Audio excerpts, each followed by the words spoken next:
Hey guys, like we talked about before, we are currently on a 14-day repositioning cruise from Miami to Barcelona.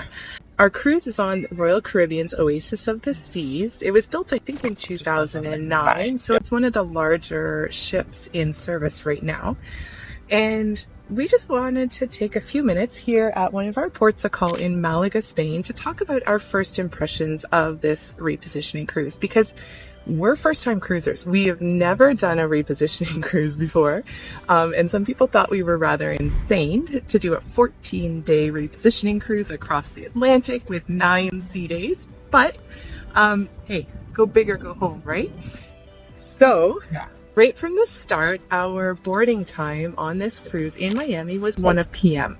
But we decided that we didn't want to wait till 1 because, hey, we had to check out of the hotel at 11. So we made our way to the ship for 12 and we're absolutely stunned by the number of people in line. Yes, and it's funny because when we were researching about repositioning cruises, we always thought, oh, there's not a lot of people on the ship. This will be great. But at the same time, it might be the case because of Oasis of the Seas as one of the biggest one, and they end up having more people on board. Yeah, we actually watched the captain talk or whatever yesterday, and he said there's 5,500 people on board and 2,200 staff. That's a lot of people on a ship in the middle of the ocean. Yes, and by the way, we are recording this in April 2024. May. May. Oh my God, yeah, May 2024. So you have an idea. And it's sunny. Yes, and it's sunny.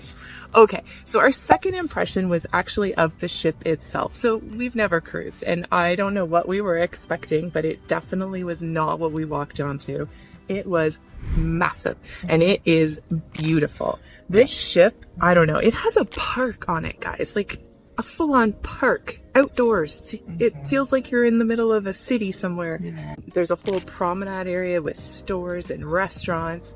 There's a whole play area for kids with more restaurants and water slides, and it's quite spectacular. So. Yeah, I mean, whatever you go, if you say that, oh, I don't know what I'm gonna do, trust us, you are never gonna be bored unless you want to, because there's things to do from, I don't know, 6 a.m. until 1 or 2 p.m. By the time that we just crossed Gibraltar yesterday, right? And then it's funny because when I was looking at the time, it was just over after midnight, and there's people still partying.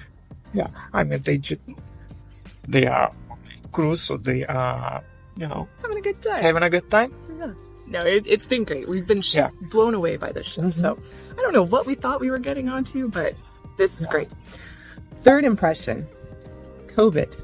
Well, as we just mentioned a few minutes ago, we are recording this after COVID. I have never seen, well, first of all, big, thank you to the crew because they are doing an amazing job. And yes, just after COVID, but the cleanliness that we have on this ship is immaculate. We are not gonna say, oh, I have seen this, that was not taken care of. It's not the case at all. No. And even by now, and the captain was saying that yesterday, that they have to keep maintaining the cruise no matter what. I mean, the ship, because they can't stop for it. Right? Yeah. It is so clean, guys. You have to wash your hands before you go into any of the restaurants, really. There's sanitizer everywhere. Yeah. And the crew is constantly, like Jean said, wiping down all the surfaces, tables, everything. So you can't even fill your water bottle up directly from the water stations. You have to use cups so that those cups can then be rinsed and washed. So your bottle isn't actually underneath the tap, which could spread germs, right? So true. Smart. All right, impression number 4. I'm reading because can't remember all of them all the time. We knew that there was going to be a lot of options on this ship, but we never expected the endless supply of food and entertainment. Like, you never stop, and you could never go hungry on a cruise. Yes. You could definitely overeat on a cruise. 100%. And going back to the captain again, he said that every week, is it like 19,000 eggs? 9,000 eggs a week. And I think they said they brought on 55 tons of food for the 9-day crossing, and now they're probably taking on fresh provisions as we're in port, right? Yeah. So that's crazy. And the crew. So we talked about how they're constantly cleaning, but honestly, this crew is the friendliest. Yeah. I've never not seen a smile on somebody's face. Somebody is always saying, "Good morning, how are you?" They're always just genuinely happy to see you.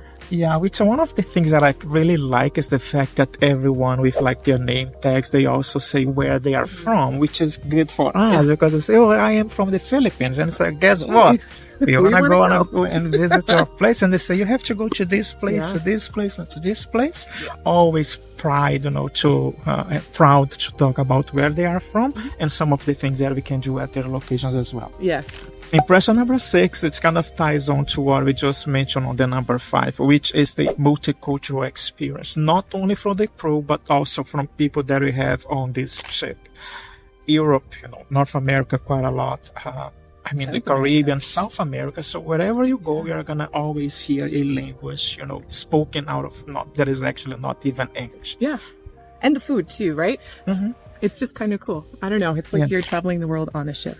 Yes. Okay, so impression number 7 is that we were not quite sure how we were going to handle 9 days at sea. So we had 9 full sea days on this particular crossing. And we were like, I don't know. But we have actually grown to love a sea day because it's the perfect time for us to decompress. You get up whenever you want. You have breakfast whenever you want. You just lounge by the pool. You can go to the gym. You go for a walk. You can do anything. And there's no pressure because you don't have to get off the ship and go and see something and get back on the ship by a certain time. Like, it's just relaxing. Yeah, we are not in a rush at any time. I mean, you do whatever you want to do, which is great. And so if you guys are new to our channel, we just stopped working and we actually did need time to do nothing, which has been great, and we are enjoying this time quite a lot. Yeah.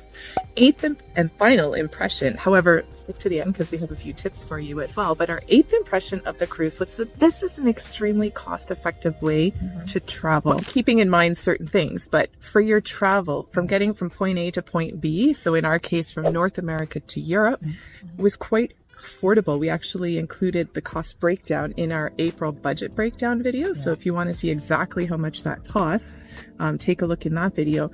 But really, because you're getting your travel, your accommodation, and your food all in one place, this could be, if you're careful, a very cost-effective way, because it can also not be a very cost-effective way. We're going to tell you why.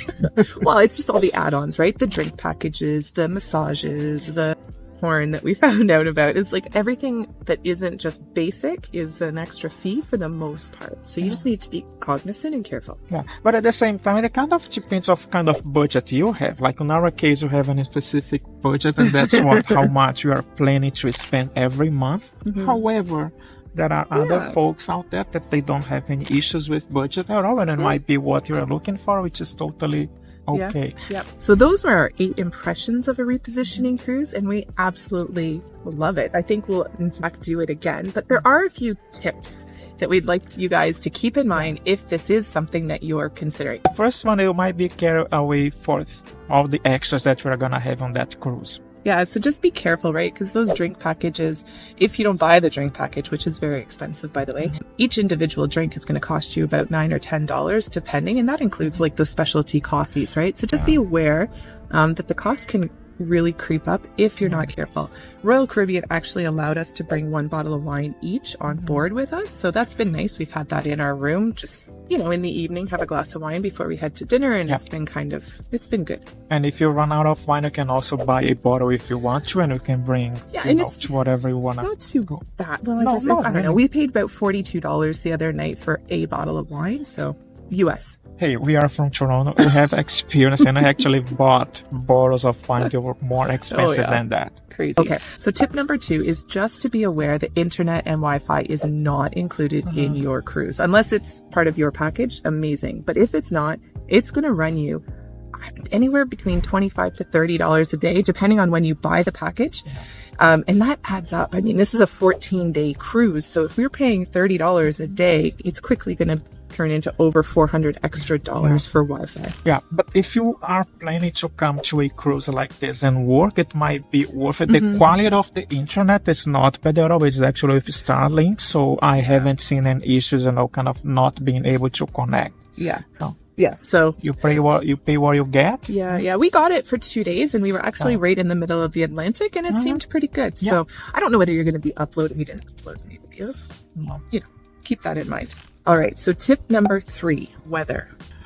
It varies because we are cruising, during like a shoulder season. So as we are actually here in Malaga in Spain, the weather is great. So we didn't have any issues. However, during our cruise, there were days that were actually quite Chilly. chilly. They were a little chilly. Yeah. But I mean, hey, that's to be expected. You're in the middle of the ocean, so it can't all be sunshine and rainbows. Yeah, it doesn't mean that you can't do stuff inside the ship because, of course, the temperature is controlled, so it's warm, so it's good to go. But if you want to go and do some stuff outside, Yeah, just keep it in mind. I guess more for packing. Make sure you have a little bit of warmer clothing if you're doing a repositioning cruise in a shoulder season. that's a good point. And tip number 4 is seasickness is actually a real thing. And not that either one of us got seasick, though on the second full day of our at sea experience, we were feeling a little bit nauseous. So we just put one of those patches on. yeah. And since then, we've had no issues whatsoever.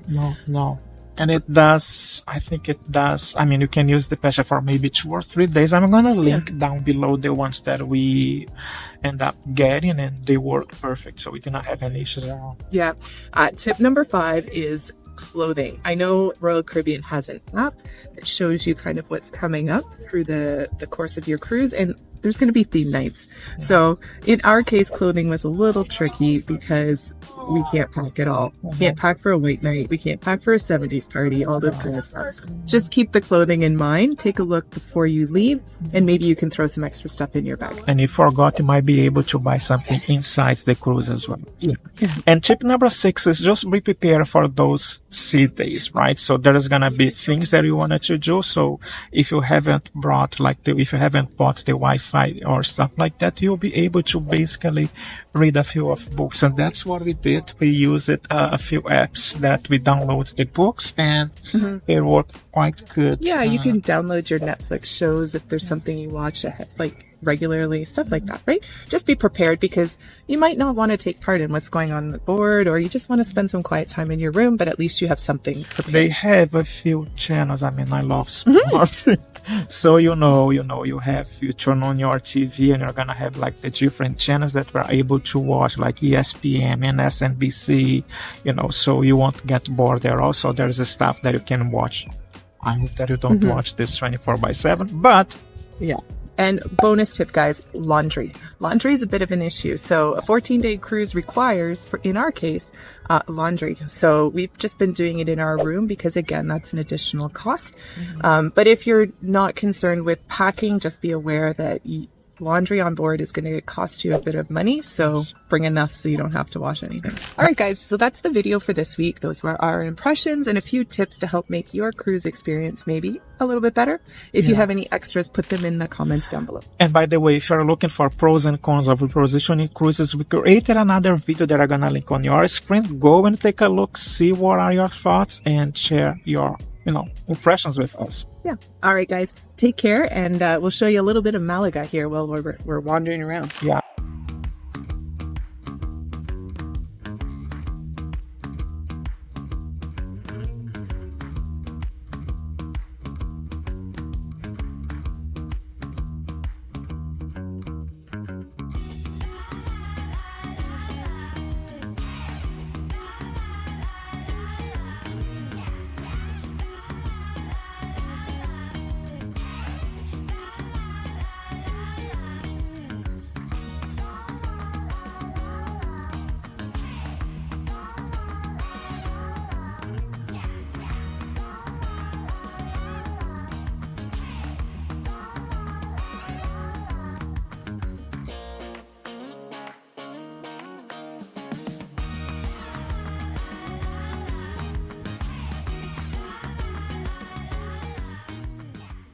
Yeah, you should go. I'm gonna put a link that it's kind of a guided tour to what we did. Oh, so yeah, you can our come walk and take today. a look at our walk. It's quite hilly, but worth it. Bye. Bye.